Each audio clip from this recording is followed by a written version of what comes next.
Olá, vamos dar continuidade ao nosso conteúdo de geometria analítica, nosso conteúdo de cônicas, né? Já vimos a primeira das cônicas, né, que foi a parábola, e hoje a gente vai partir para a segunda cônica aí, que é a elipse, ok? Então, primeiramente, definição de elipse. O que é um elipse? É o conjunto de todos os pontos de um plano cuja soma das distâncias a dois pontos fixos desse plano é sempre constante.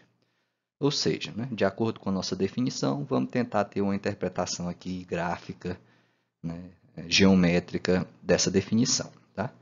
Então, inicialmente são dados dois pontos fixos de um plano. Então, aqui a gente está trabalhando no plano, tá? Não é no espaço tridimensional, é no plano XY, um plano cartesiano. Então, imagine que são fornecidos inicialmente dois pontos pré-fixados, pré-determinados, que a gente está chamando de F1 e F2. De acordo com a nossa definição, a gente tem que estabelecer algumas distâncias aqui, alguns valores. Tá? Então, de início, a gente está supondo que a distância do ponto F1 até o ponto F2 é 2C, tá? 2C unidades de medida. Isso aqui é algo usual pelo autor. Né? O autor escolheu usar esse valor 2C, um valor genérico, para a distância entre F1 e F2. Por exemplo, ele poderia ter usado só X aqui, ou só A, ou só B, né? Mas esse valor de 2C aqui, o dobro de uma certa variável, ajuda muito no desenvolvimento dos cálculos, ou seja, na hora de determinar a equação que representa uma elipse. Tá? Por isso, optou-se por esse valor de 2 vezes uma variável, no caso 2C. Tá? Então, 2C será justamente a distância entre esses dois pontos. Então, é dado um ponto P. Tá? Esse ponto P faz parte do conjunto citado aqui, faz parte de uma elipse, se e somente se forem satisfeitas essas condições aqui, que são elas. Ele está dizendo que a soma das distâncias desse ponto até o ponto F1 com o ponto F2 tem que ser sempre constante, tem que dar sempre o mesmo valor. Ok? Então, suponho que nós temos aqui a distância do ponto P ao F1. Então, é obtido essa distância do ponto P até o ponto F1. E aqui eu tenho a distância do ponto P até o F2. Soma-se essas duas distâncias e supõe-se que essa soma dá sempre um mesmo valor. Se der sempre um mesmo valor, significa que o conjunto desses pontos obtidos vai formar justamente uma elipse. Está dentro da definição da nossa elipse, pertence a esse conjunto de pontos aqui. Tá? Ó, vamos pegar um outro ponto aqui. Vamos calcular a distância dele até F1, depois a distância dele a F2 e somar essas duas distâncias. Se essa soma resultar na mesma soma obtida anteriormente aqui para o ponto P, então esse ponto e o ponto P vão fazer parte da tal chamada elipse. Aqui eu tenho um outro ponto, obtém-se a distância desse ponto vermelho até o ponto F1 e a distância dele até o ponto F2 e soma essas duas distâncias. Supondo que esse resultado dê o mesmo resultado obtido nos outros aqui, então esse ponto vermelho também vai fazer parte da elipse. E assim eu vou obtendo os infinitos pontos, os vários pontos da elipse, e depois interligo todos eles para obter a nossa figura. Seria essa aqui. Né?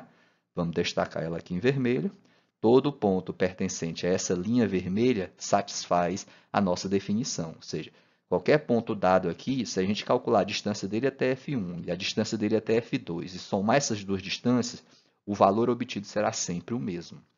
E esse valor é o que a gente vai chamar de 2A. Tá? Esse 2A é a constante da definição, essa constante mencionada aqui na nossa definição. Tá? Também optou-se pelo dobro de uma variável, porque facilita lá nos cálculos, lá no desenvolvimento da equação de uma elipse. Né? Então, todo ponto pertence à elipse e somente se a soma dessas distâncias der sempre um valor constante. Nesse caso, o valor constante é um valor genérico que ele está tomando aqui, um valor de 2A. Esse valor de 2A será sempre maior que 2C. Tá? Assim, se você simplificar essa inequação aqui por 2, obtém-se que A é sempre maior que C. Tá?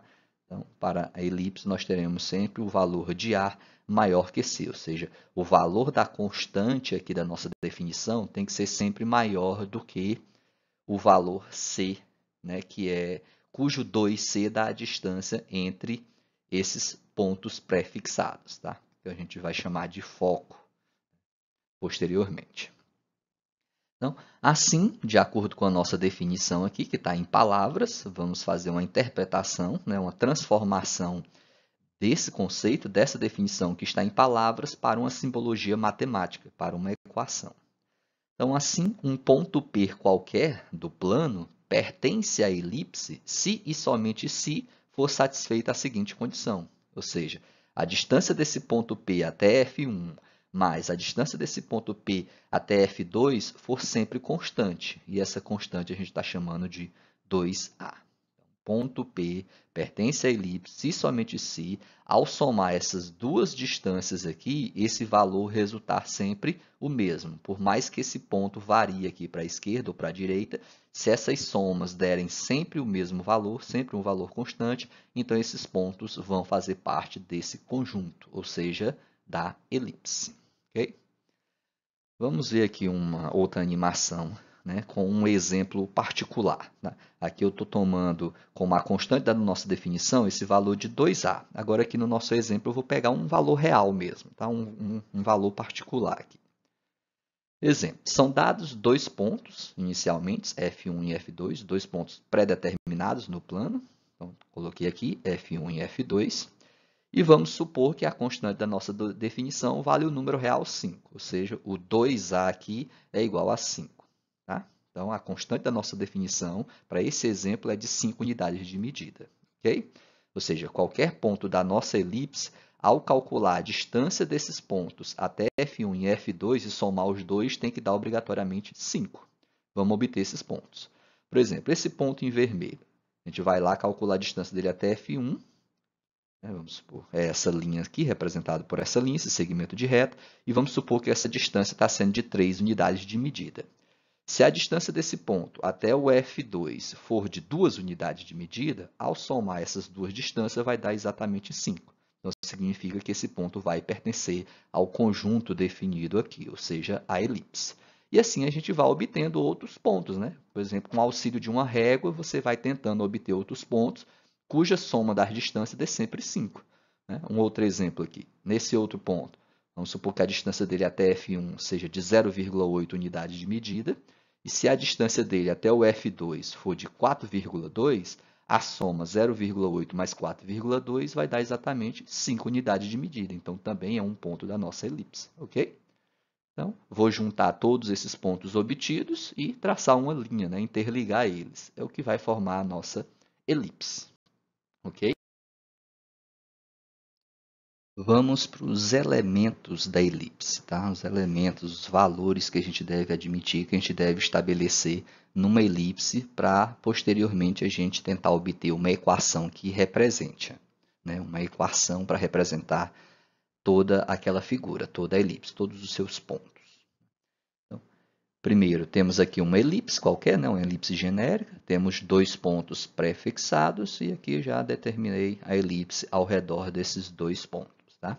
Esses dois pontos F1 e F2 são chamados de foco e cuja distância entre eles é 2C. A gente já tinha estabelecido isso lá no nosso slide anterior. Tá? Então, continuamos com essa mesma medida. A distância entre os focos é de 2C unidades de medida. Okay? Também chamada de distância focal. Então, tá aqui, coloquei no nosso gráfico a distância 2C. Vamos conservar ela aqui, caso a gente precise posteriormente. Agora a gente traça aqui um segmento de reta, tá? Traça uma reta aqui passando pelos pontos F1 e F2, passando pelos focos, e anota os pontos aqui aonde essa reta vai intersectar a nossa elipse. Tá? Lembrando que a elipse, pessoal, é essa linha vermelha. Esses pontos F1 e F2 são os focos da elipse, mas não são pontos da elipse. Tá? F1 e F2 não são pontos da elipse, são apenas pontos de referência. Tá? Eu tenho que ter esses dois pontos para, de acordo com a definição, construir a elipse. Mas eles não são pontos da elipse. Pontos da elipse só são pontos sobre essa linha vermelha. Okay? Então, tracei uma reta passando por F1 e F2. Vou marcar os pontos em que essa reta intersecta a elipse. Tá? Aqui eu tenho um ponto à esquerda, que a gente vai chamar de A1.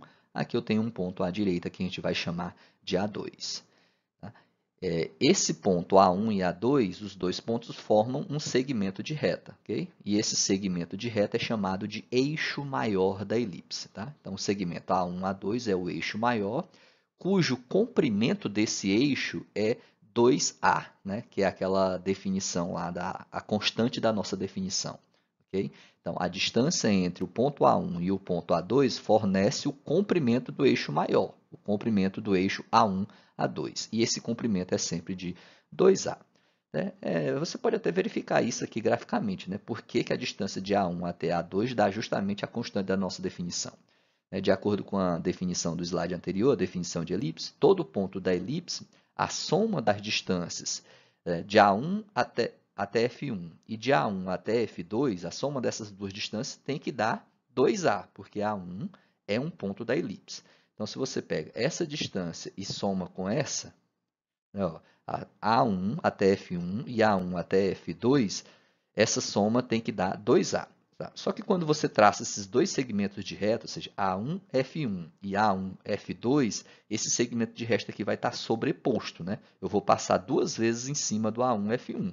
Então, se você pegar uma dessas partes e jogar para esse outro lado aqui, vai preencher, ou seja, você vai do F2 até chegar no A2. Isso demonstra que a distância de A1 até A2 é justamente 2A. Né?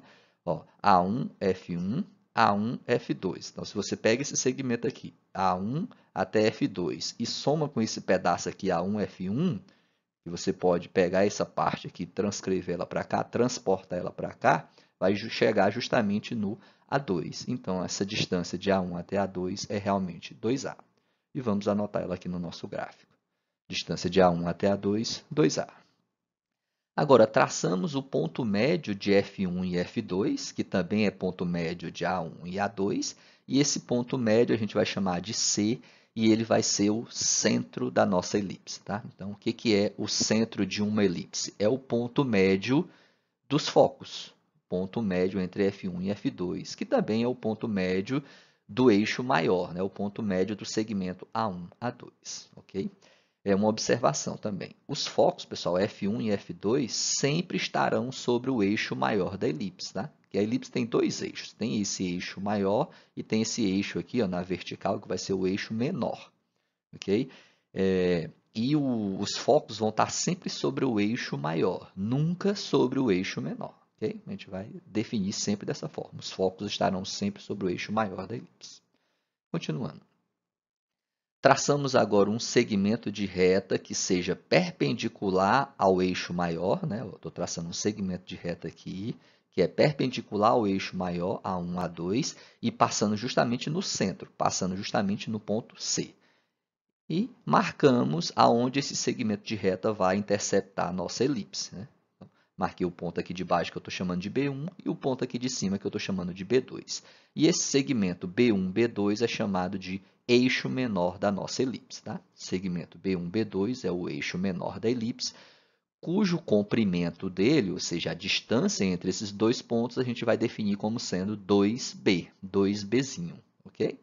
Então, a distância de B1 e B2 dá justamente o comprimento do eixo menor. E o comprimento desse eixo menor será dado por 2Bzinhos. Anotando aqui no nosso gráfico, 2Bzinho é a distância entre o ponto B1 e o ponto B2, ou seja, o comprimento do eixo menor. Continuemos. Quem são os vértices da elipse? Né? A gente está definindo todos os elementos da elipse. Então, quem são os vértices da elipse? São justamente esses pontos que constroem um eixo maior e o ponto que determina o eixo menor. Os pontos que determinam o eixo maior é o A1 e o A2. Então, aqui, A1 e A2. E os que determinam o eixo menor é o B1, B2. Então, A1, A2, B1 e B2 são justamente os vértices da nossa elipse. Né? Diferente lá de parábola. Parábola só tem um único vértice. Elipse tem 4 vértices. Vejamos agora que a distância desse ponto B1 até o ponto B2 vale A unidades de medida, né? Ou seja, é a metade do valor da constante da nossa definição. Né? A metade de 2A é A. Então, eu sei que essa distância aqui vale A unidade de medida. Como que eu sei isso? Esse ponto B é um ponto da elipse. Se ele é um ponto da elipse, ele tem que satisfazer essa condição da constante da definição. Ou seja, a soma das distâncias dele até F1 com dele até F2 tem que dar 2A. Tá? Então, se eu pegar essa distância de B até F1 e somar com a distância de B até F2, obrigatoriamente tem que dar 2A, porque esse ponto B2 é um ponto da elipse. No entanto, esse ponto B2 está bem no meio entre F1 e F2. Né? Esse ponto B2 pertence a essa reta aqui, ó, que passa no ponto médio de F1 com F2. Se ele está bem no meio, então esse comprimento da esquerda tem que ser igual a esse comprimento da direita. Né? Se eu sei que a soma total é 2A e esse ponto B2 está bem no meio, está dividindo em dois comprimentos iguais aqui, então esses dois comprimentos iguais só podem ser A. Né? 2A dividido por 2 dá A. Então, de B2 até F1 vale A unidade de medida e de B2 a F2 também vale A unidade de medida. Assim, eu demonstro que esse valor realmente é A. Aqui a gente forma um triângulo, tá? Um triângulo retângulo, porque lembre que esse segmento B1, B2 aqui foi traçado de forma perpendicular ao eixo maior. Então, aqui tem um ângulo de 90 graus. Então, é um triângulo retângulo aqui no ponto C. Esse lado aqui, essa distância de C até B2 vale Bzinho unidade de medida, né? Porque é a metade do eixo menor. E o eixo menor por completo vale 2Bzinhos. Como isso aqui é a metade, vale B. Já essa parte de baixo do nosso triângulo vale Czinho. Como que eu sei que é Czinho? Porque sabemos que a distância do ponto F1 até o ponto F2 é 2C. Como o centro aqui, esse ponto Czão, é ponto médio, então está dividindo esse segmento F1, F2 ao meio. Então, a distância de C até F2 é esse Czinho. Então, a gente tem um triângulo retângulo com esses valores, hipotenusa igual a A, o cateto B e um cateto C. Então, daqui a gente consegue estabelecer uma relação, né? A relação de Pitágoras, o teorema de Pitágoras. Ou seja, do triângulo retângulo B2CF2, temos que A ao quadrado é igual a B ao quadrado mais C ao quadrado. Né? Já que a gente chamou a hipotenusa de A, um cateto de B e o outro cateto de C, né? Foi definido a partir das medidas que a gente adotou para a elipse, então A ao quadrado é igual a B ao quadrado mais C ao quadrado. Uma relação que a gente vai poder sempre estar utilizando na elipse. Okay? Fala-se também em excentricidade da elipse, tá? É um elemento da elipse. O que é a excentricidade da elipse? Ela é uma razão, é uma divisão. A gente vai usar essa letra E, o Ezinho, para lembrar a excentricidade, e ela é dada entre a razão do valor C pelo valor A. Né? Lembrando que A é a hipotenusa desse triângulo e o B e o C são catetos. Né? E a hipotenusa é sempre maior do que os catetos. Né? Isso é chamada de desigualdade triangular. Né? A hipotenusa é sempre maior do que os catetos. Então, A é maior do que C. Então, se você pega C e divide por A, né, o C é um valor menor do que o A, porque o A é o maior deles, é a hipotenusa. Então, se você pega um valor e divide por outro valor maior que ele, esse resultado dá sempre entre 0 e 1. Então, por isso, a excentricidade é sempre, da elipse, né, é sempre um valor que está entre 0 e 1. Mas o que representa essa excentricidade? Tá? Ela é responsável pela forma da elipse, pelo formato da elipse, pelo formato desse desenho aqui. Tá?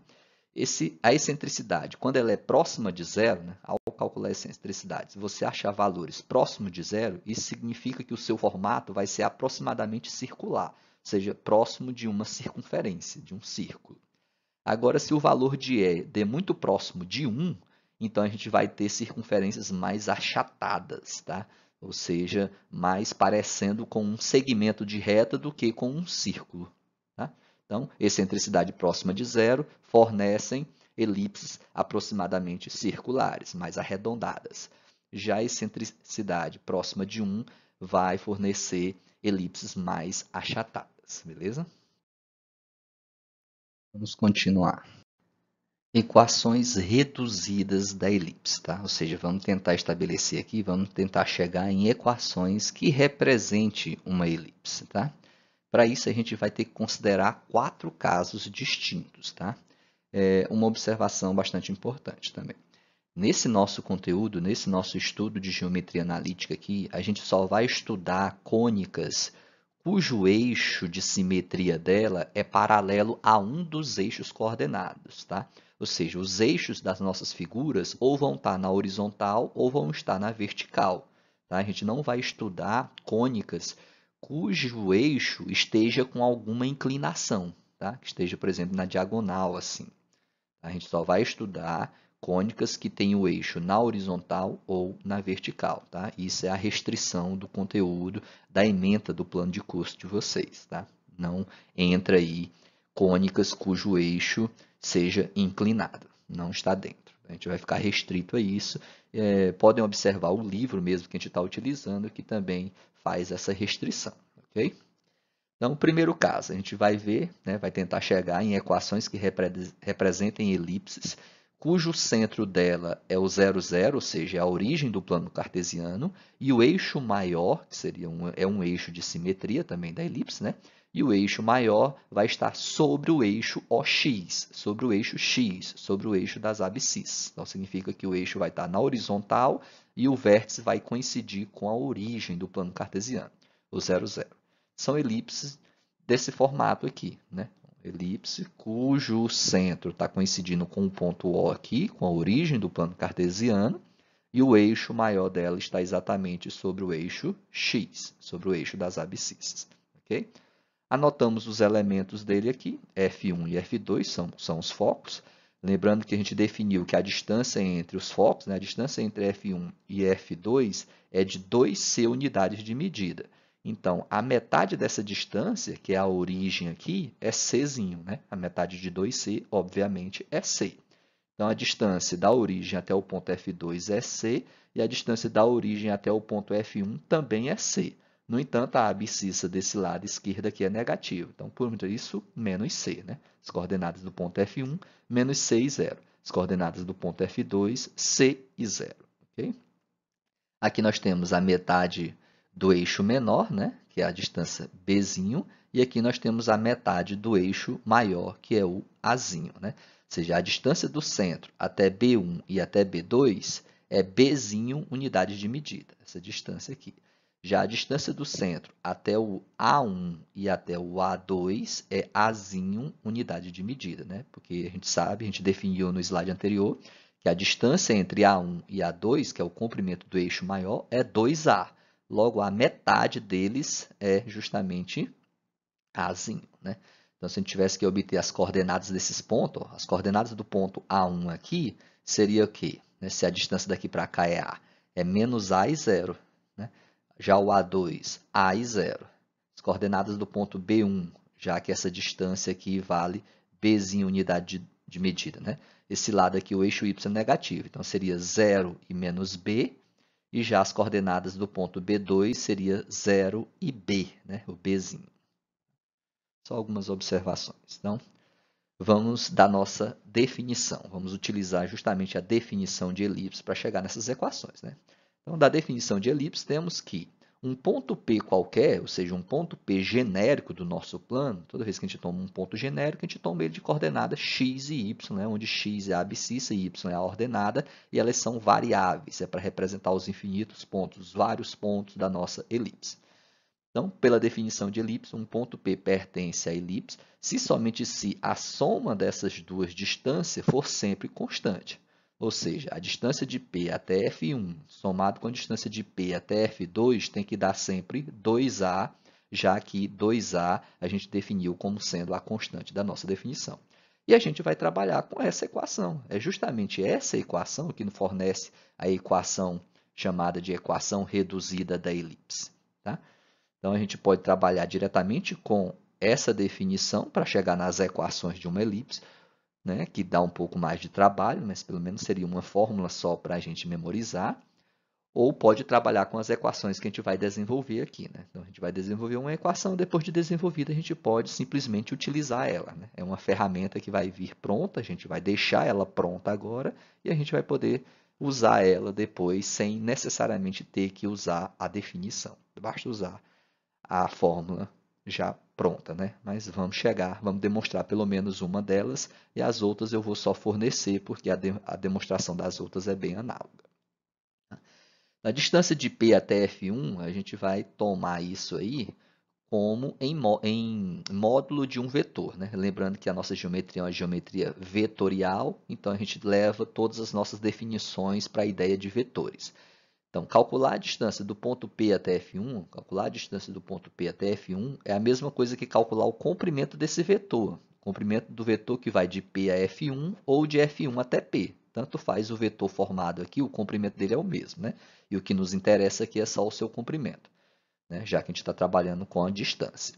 Então, o módulo do vetor F1P, formei um vetor de F1 até P e calculei o seu módulo. Isso vai dar a distância entre esses dois pontos. Mas a distância de P até F2 eu também transformei como módulo de um vetor, né? De P até F2 ou de F2 até P forma um vetor cujo comprimento é o mesmo. E comprimento de vetor é dado por módulo, né? Então, a soma desses dois módulos, que são duas distâncias, tem que dar sempre 2A. Lembrando que, como que a gente obtém vetor, né? Vetor definido por dois pontos, extremidade menos a origem, né? O vetor F1P é dado por P menos F1. O vetor F2P é dado por P menos F2. Então, subtrai essas coordenadas para chegarmos, para desenvolver, né? Para a gente continuar com o nosso cálculo aqui. Né? P menos F1 pega as coordenadas do ponto P e subtrai pelas coordenadas do F1. Né? Então, x vai subtrair o menos c, que vai ficar x mais c, e y vai subtrair 0, então fica y menos 0. Fecha o módulo, mais módulo novamente de P menos F2, ou seja, subtrai as coordenadas de P por F2. Coordenada de P menos coordenadas de F2. X subtrai c, então fica x menos c, y subtrai 0, y menos 0. Fecha módulo que é igual a 2A. Okay? Então, agora temos módulo dessas coordenadas aí igual a 2A. Aplica a definição de módulo, né? Que é raiz quadrada da soma das suas componentes ao quadrado. Ou seja, pega a primeira componente, x mais c eleva ao quadrado, mais pega a segunda componente, que é y menos 0, só que y menos 0 é só y, né? Então, y ao quadrado. Mais, aplica a definição de módulo aqui novamente, raiz quadrada da primeira componente ao quadrado, que é x menos c, mais a segunda componente, que é y elevado ao quadrado. Isso é igual a 2a, ok? E a ideia agora aqui é eliminar essas raízes, né? Qual o procedimento que a gente pode fazer aqui?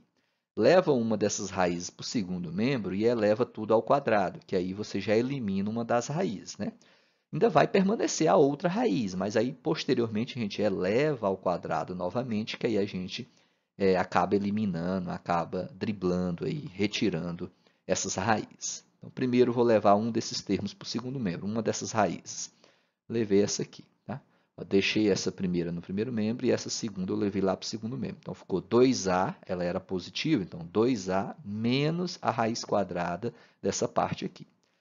A diferença desse passo é porque a gente já resolveu esses produtos notáveis aqui dentro. Né? X mais c ao quadrado é x ao quadrado mais 2cx mais c ao quadrado. Esse y ao quadrado eu coloquei aqui mais na frente.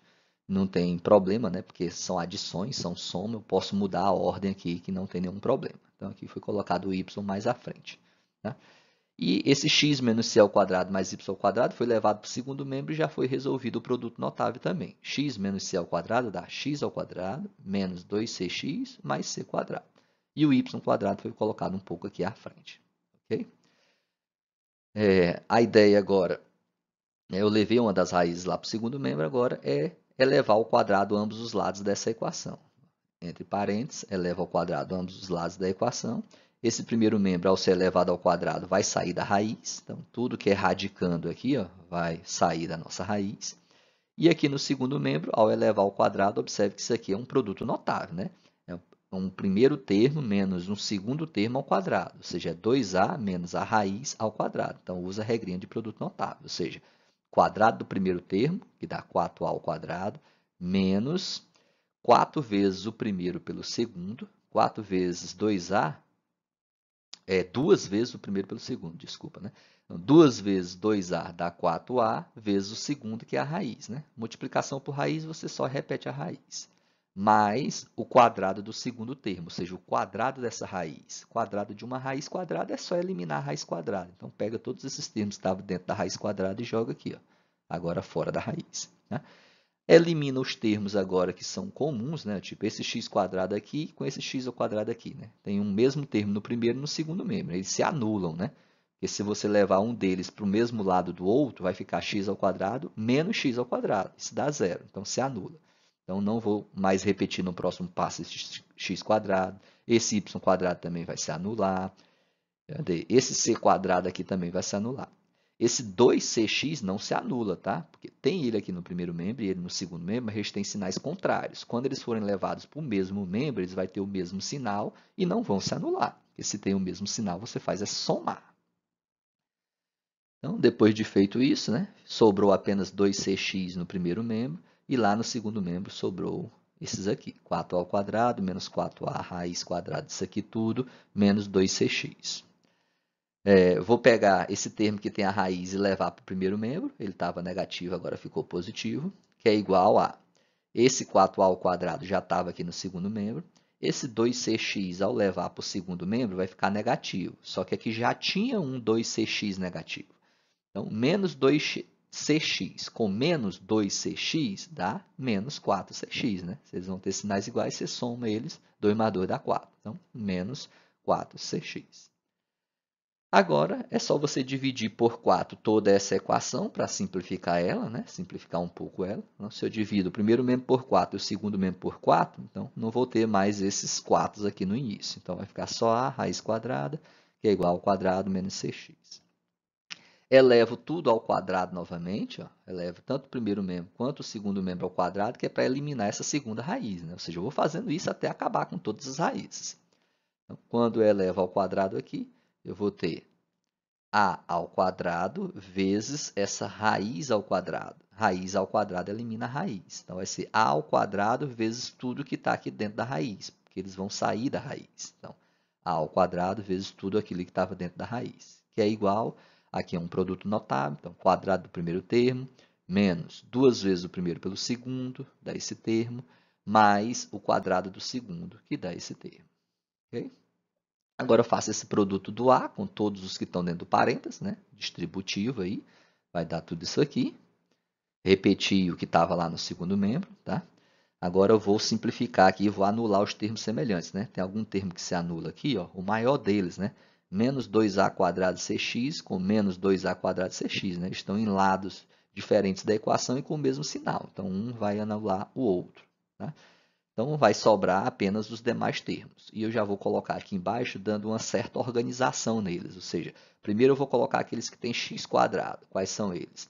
É o a quadrado x quadrado, outro que tem x quadrado no meio. Está lá no segundo membro, essa parte aqui. C quadrado x quadrado. Estava negativo, veio para cá, ficou positivo. Né? Agora eu vou colocar os termos que têm y ao quadrado. Né? Quais os termos que têm y ao quadrado? Esse aqui. A quadrado e y quadrado, tá aqui. E vou jogar para o segundo membro aqueles que não têm x e nem têm y, né? São os termos independentes, eles não têm variáveis, tá? Não esqueçam que A e C são constantes, são números reais. As variáveis aqui são apenas x e y. Então, a quarta já estava lá no segundo membro, e esse a quadrado c quadrado, estava no primeiro, leva para o segundo, fica menos a quadrado c quadrado, ok?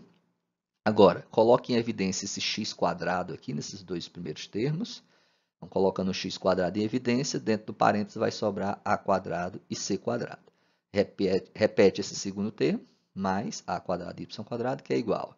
O que tem em comum entre esses dois termos é o a quadrado, então coloco o a quadrado em evidência, que vai dar, né, pega essa expressão anterior, divide por a ao quadrado, e o que está aqui dentro é justamente o resultado dessa divisão. Né? Isso nada mais é do que colocar um termo comum em evidência. Então, vai sobrar aqui dentro a quadrado menos c quadrado. Tá? E vamos continuar com essa nossa expressão aqui. Tá? Para isso, a gente vai usar algo lá do slide anterior, uma relação, um teorema de Pitágoras. Né? A gente viu uma relação de Pitágoras lá nos elementos da elipse. Né? E a gente vai ver no slide anterior agora, num próximo slide agora, uma relação para uma substituição desse a quadrado menos c quadrado. Okay? Vamos lá. Né? Usando a relação de Pitágoras, né, lá nos elementos da elipse, a gente viu que era obtido um triângulo retângulo, onde a relação de Pitágoras desse triângulo retângulo era a ao quadrado igual a b ao quadrado mais c ao quadrado. Observem que, se a gente levar esse c quadrado para o primeiro membro, nós teremos a ao quadrado menos c quadrado igual a b ao quadrado. Ou seja, na expressão do slide anterior, aparece esse a quadrado menos c quadrado. E essa expressão pode ser substituída por b ao quadrado, porque ela é igual a b ao quadrado, de acordo com a relação de Pitágoras dos elementos da elipse. Então, é essa substituição que a gente vai fazer. Tá? Onde tem a quadrado menos c quadrado do slide anterior, a gente vai colocar b ao quadrado. Então, como que isso vai ficar? B ao quadrado, x ao quadrado, mais a ao quadrado, y ao quadrado, que é igual a ao quadrado, b ao quadrado. Ok? Agora, o que a gente pode fazer aqui para melhorar ainda mais a nossa equação, tornar ela um pouco mais simples? A gente pode dividir toda a equação por esse termo que tem aqui no segundo membro, esse termo constante aqui, né? Aqui é uma constante, aqui vai sempre ser um número real. E diferente de zero, tá? Porque a e b tem que ser diferente de zero. Isso parte lá da nossa definição, porque eu tenho que ter um eixo maior e eu tenho que ter um eixo menor, e essas distâncias não são nulas, então significa que nem A é zero e nem B é zero, então esse termo aqui não é zero. Então eu posso dividir toda a equação por esse termo A quadrado, B quadrado. Dividindo, nessa primeira parte vai simplificar B quadrado com B quadrado, nessa segunda parte vai simplificar A quadrado com A quadrado, e aqui é um número real dividido por ele mesmo, que dá 1. Né? Então a equação nossa vai ficar com essa cara aqui. X ao quadrado sobre A ao quadrado, mais y ao quadrado sobre B ao quadrado, que é igual a 1. E essa equação é chamada de equação reduzida da elipse para esse caso. Ou seja, é o caso em que o centro da elipse coincide com a origem do plano cartesiano, ou seja, o centro é o 0, 0, tá? E o eixo maior da elipse está sobre o eixo x. Okay? Tá, e como que a gente vai saber se o eixo maior está sobre o eixo x ou sobre o eixo y quando a gente olhar para a equação de uma elipse? Tá? Vocês vão olhar para esse termo a quadrado. Tá? Mas só que aqui no lugar de a e no lugar de b são números reais. Por exemplo, aqui vai ser 4 ao quadrado, que dá 16. Aqui, por exemplo, vai ser 5 ao quadrado, que dá 25. Vai ter números reais no lugar de a e b. Tá? Aí, como que eu vou saber quem é a e quem é b? Por definição, lembra que o A é a hipotenusa do nosso triângulo retângulo. Se ela é a hipotenusa, ela é sempre maior que os catetos. Ou seja, o A é sempre o maior dos dois valores que aparecerem aqui embaixo. Se aparecer 16 aqui, né, se aparecer 16 aqui, então o meu A vale 4. Se aparecer 9 aqui, então o meu B vale 3, porque é B ao quadrado. Né? Então, quem vai ser o A? O A vai ser o 4, né? 4 é maior que 3. Então, o maior denominador sempre será o A. E se esse maior denominador é o denominador de x, então significa que o eixo maior dela está sobre o eixo x. Agora, se o maior denominador for o de y, então esse maior denominador vai ser chamado de A e significa que o eixo maior vai estar na vertical, vai estar sobre o eixo dos y. Tá? A gente vai ver isso em exemplos posteriores. Tá? Vamos continuar aqui. O segundo caso, elipses com centro na origem e o eixo maior agora sobre o eixo OY, sobre o eixo Y, sobre o eixo das ordenadas. Tá? Então, o centro coincidindo com a origem e o eixo agora, o eixo maior dela na vertical. Então, o centro está coincidindo com o ponto O e o eixo maior agora está na vertical. Anota os valores do ponto F1 e do ponto F2, lembrando que a distância desses pontos até o centro é sempre Czinho, né? Então, daí você obtém as coordenadas dos pontos. Tá? Você tem o eixo menor e você tem o eixo maior, ok? E um ponto P, usando a definição de elipse, um ponto P qualquer pertence à elipse se somente se a soma dessas duas distâncias aqui for sempre constante, ou seja, for 2A. Tá? Então, vocês também podem rascunhar aí, fazer como exercício, tentar demonstrar a equação desse tipo de elipse. Tá? É bem similar ao que a gente fez anteriormente aqui, é bem análogo. Tá? Você parte da definição de elipse, que um ponto P qualquer pertence à elipse, somente se a distância de P é F1 mais a distância de P é F2 for igual a 2A. Né? Converte essas distâncias para a ideia de vetores, então é módulo desses dois vetores que é igual a 2A. Aqui você pega módulo de P menos F1 mais módulo de P menos F2, que é igual a 2A. Depois usa a definição de módulo, do mesmo jeito que a gente fez na demonstração do primeiro caso aí, ok? Para vocês tentar chegar nessa equação aqui.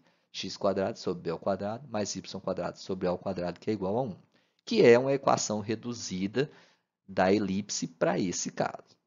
Aí é bom vocês compararem essas duas aqui, ó, né? Qual a diferença entre essas duas formas? Qual a diferença do primeiro caso para o segundo caso? É só apenas o denominador aqui, ó. O a quadrado era denominador de x, aqui ele está como denominador de y.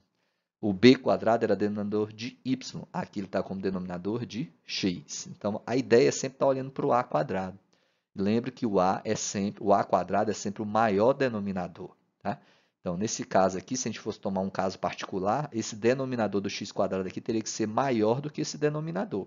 E isso significaria que o eixo maior da elipse está sobre o eixo x. Então, a gente teria elipse deitadas, né, na horizontal, vamos dizer assim. O eixo maior dele vai estar na horizontal.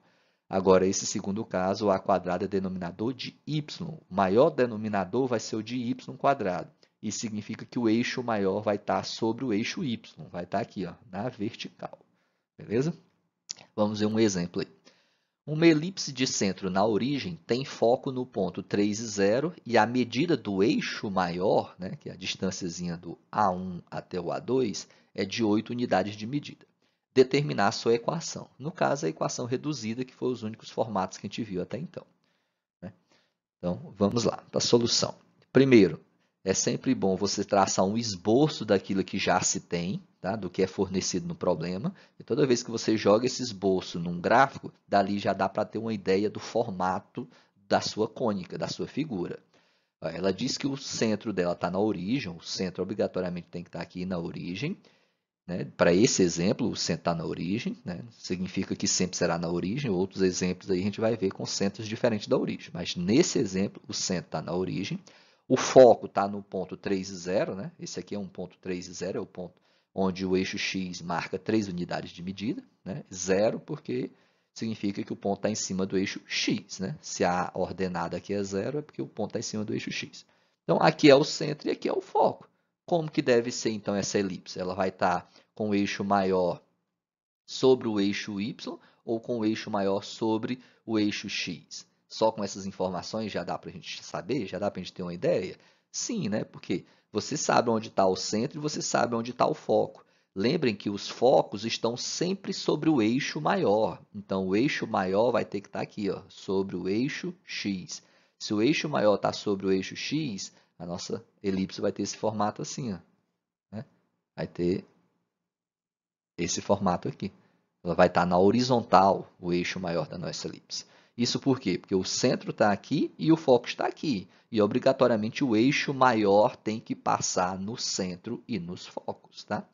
Se aqui é um dos focos, outras coisas que você já consegue estabelecer aqui é que o outro foco está do outro lado aqui, ó, e com a mesma distância. Daqui para cá tem 3 unidades, daqui para a esquerda também tem que ter 3. Então, o outro foco aqui vai estar no ponto menos 3 e 0, tá? E assim por diante você consegue outros elementos. Mas não vai ser necessário aqui. Vamos partir para outras observações para a gente chegar nessa equação, né? Ó, como o centro está na origem e o foco, né, e um dos focos pertence ao eixo x, então o eixo maior está sobre o eixo OX, o que eu acabei de comentar aqui. Logo, qual é a forma da equação? Ou seja, dentre essas duas equações que a gente demonstrou aqui, qual delas a gente vai utilizar, né? Se ele está dizendo que o eixo maior está sobre o eixo x, né? Obviamente é o primeiro caso, né? Esse segundo caso aqui é quando o eixo maior está sobre y. Tá? Então, a equação vai ter esse formato aqui. X ao quadrado sobre a ao quadrado, mais y ao quadrado sobre b ao quadrado, que é igual a 1. Lembrando que o a quadrado define o maior denominador, né? O maior denominador vai ser o de x e o menor vai ser o de y. Tá? Como que eu obtenho esse valor de a? Tem alguma outra informação aqui? Né? Nós temos que a medida do eixo maior é de 8 unidades de medida, né? E a gente estabeleceu lá no início dos nossos slides que a distância, né, o comprimento do eixo maior é sempre dado por 2azinho, né, que é a constante da nossa definição. 2azinho é o comprimento do eixo maior, é a distância dos vértices A1 e A2. Como o problema diz que essa distância é 8, então 2azinho é igual a 8, isso implica que A vale 4, né? É 8 dividido por 2. E o valor de C é 3. Como que eu sei que C é 3? Lembrem que, de acordo com os elementos da elipse, o que é esse Czinho? O Czinho é a distância do centro até o foco, né? Então, se eu tenho as coordenadas do centro e eu tenho as coordenadas de um foco, obviamente, só pelo gráfico aqui, a gente já consegue ver que a distância do centro ao foco é justamente de 3 unidades de medida. Então, o centro, o Czinho vale 3, tá? Então, o que é o Azinho no final das contas? O Azinho é a distância do centro até os vértices A1 e A2, os vértices que formam um eixo maior, tá? Então, do centro até tocar aqui ó, na elipse, vale 4 unidades de medida. Do centro até tocar na elipse do outro lado aqui também vale 4 unidades de medida. Tá? Agora, como o Czinho vale 3, é a distância do centro até os focos, o F1 e o F2, que estaria mais ou menos aqui, né, em menos 3. Essa distância é de 3 unidades de medida. Okay? Então, eu tenho o valor de A. Para a gente chegar na equação reduzida da elipse, o que a gente precisa descobrir no final das contas é só os valores de A e de B. Tá? Determinou os valores de A e B, retorna aqui e substitui. Substituiu, você já obteve as equações reduzidas. Tá? X e Y são variáveis. Você não vai colocar a equação, no final das contas, você não vai colocar número real aqui, não. Tá? Número real no lugar de A e B. X e Y vão representar vários números reais, né? Para representar todos os pontos pertencentes à elipse. Agora, o A e o B não, são pré-determinados, são valores fixos aqui. Então, já sei quem é A, tem o C, como que eu vou achar a B? Relação de Pitágoras, né? Você tem o A e tem o C, é só achar o B aqui na equação, na relação de Pitágoras. Ou usa a relação de Pitágoras propriamente dita, ou já usa essa aqui, ó, que já estaria pronta, né? Só substituir o A e o C, você já acha o B quadrado, depois calcula o B. Na verdade, a gente nem quer só o valor de B, a gente quer o valor de B ao quadrado, né? B ao quadrado para jogar aqui. Então, se A ao quadrado é igual a B ao quadrado mais C ao quadrado, então substituir o A ao quadrado, que é 16, já que A vale 4. B quadrado que a gente está procurando, e C quadrado vale 9, já que o C é 3, né? 3 ao quadrado é 9. Então, B quadrado é 7, né? Passo o 9 para o outro lado, 16 menos 9 dá 7. Então, esse é o valor de B quadrado. Só substituir o B quadrado por 7. Portanto, a equação reduzida para esse caso, para esse exemplo, é x ao quadrado sobre quem é A ao quadrado? Né?